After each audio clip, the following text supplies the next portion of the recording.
Well, the ABC has shut down almost all of its accounts on Elon Musk's new Twitter site, known as X, or called X. The ABC says the interactions on the platform have become toxic.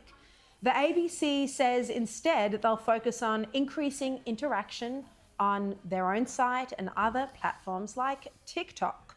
Well, in response, Elon Musk has tweeted, well, of course they prefer censorship-friendly social media. The Australian public does not. To discuss, let's bring in tonight's panel, commentator Jason Morrison, great to see you, and Sky News host, filling in for Paul Murray tonight, James Morrow. Great to be here.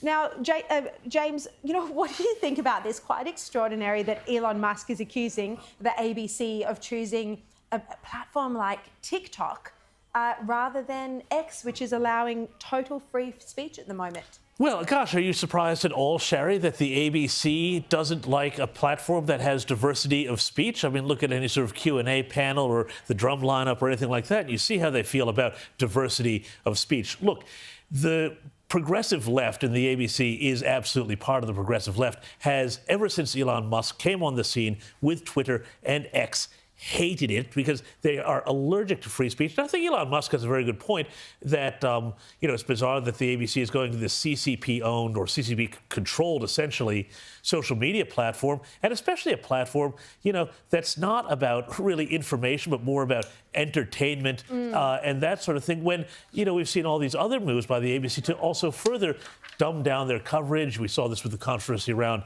the removal of Andrew Probyn and many other steps that make people think this is not really a serious organization anymore. Yeah, exactly, especially when you think that it's been funded by the taxpayer. But this is part of kind of the woke or the left's hatred of what Elon Musk has done to Twitter. Yeah.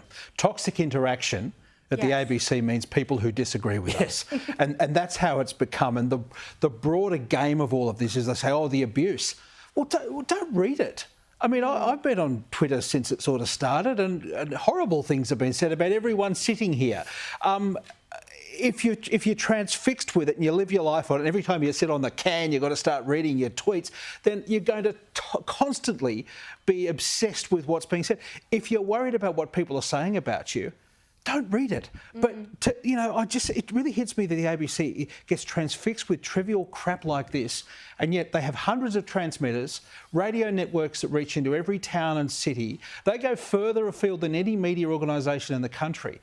What about put your energy into the thing you're there for? The B in broadcasting matters still. And, I feel sorry for blokes and men and women in the bush driving around on tractors having to listen to garbage local radio that's being fuelled in from the city.